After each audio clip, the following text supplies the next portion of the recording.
Você acompanha uma entrevista com Itamar Vieira Júnior, autor do premiado livro Torto Arado. Considerado um dos maiores talentos da atualidade, Itamar é também geógrafo. As histórias que escreveu foram inspiradas na vida no campo, no contato com a caatinga e nas transformações da natureza.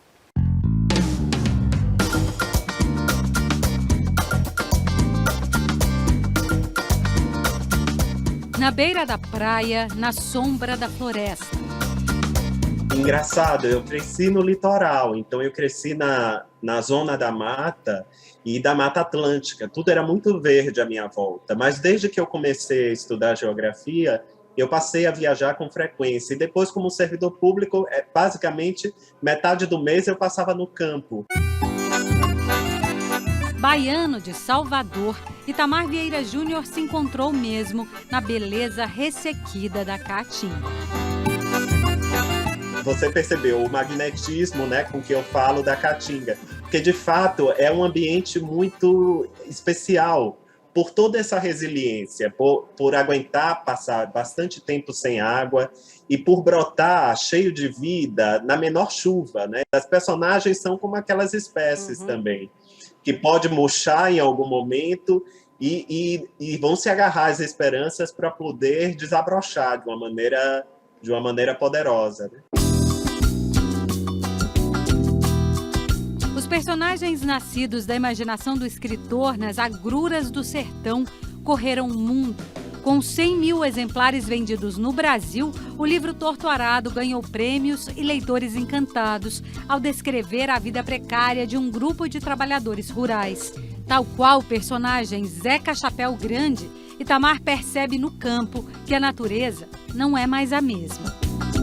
As mudanças climáticas não são notícias falsas, isso é absolutamente real. Se você conversar com qualquer pessoa no interior do Brasil, elas que conhecem o tempo como ninguém, o ciclo de chuvas e de estiagem, vão dizer que muita coisa está mudando. Isso claro, diz respeito ao aquecimento global. O Brasil vive uma tragédia ecológica também, afinal, os índices de desmatamentos da Amazônia são imensos e de outros biomas também. Tudo isso precisa ser mudado. Acho que tocar nesse assunto, ainda que seja na ficção, lança uma semente que pode ser acolhida aí pelos leitores e uma semente importante, que a gente passe a olhar e passe a ter uma relação mais equânime com o nosso ambiente, com a natureza como um todo. Ciente do papel da educação, fez dos livros melhores amigos desde cedo. Estudou geografia, fez doutorado em estudos étnicos e africanos, sem nunca deixar de escrever. Quem nasceu primeiro? O Itamar geógrafo ou o Itamar escritor? O Itamar escritor antecede todos. Quando eu aprendi a ler e escrever, imediatamente eu já escrevia histórias, já imaginava histórias, e essa vida de criação e imaginação nunca me abandonou. Eu segui outros caminhos na vida porque meus pais não me encorajaram a pensar a escrita como uma profissão, e eu compreendo eles perfeitamente, porque viver de arte no nosso país é algo para poucos, né? A maioria vive em muita precariedade. Então eu segui esse caminho, fui procurar uma profissão, fui ser geógrafo, me formei cientista social, né?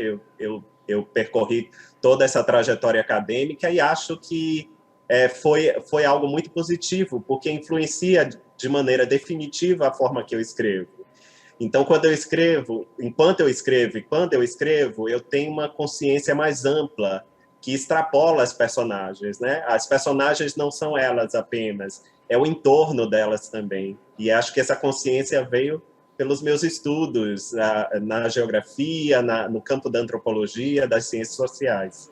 Itamar Vieira Júnior conhece intimamente a terra que retrata em suas obras. É funcionário do INCRA, o Instituto Nacional de Colonização e Reforma Agrária. Em suas andanças pelo Brasil, colecionou histórias de gente e de sua relação com a natureza.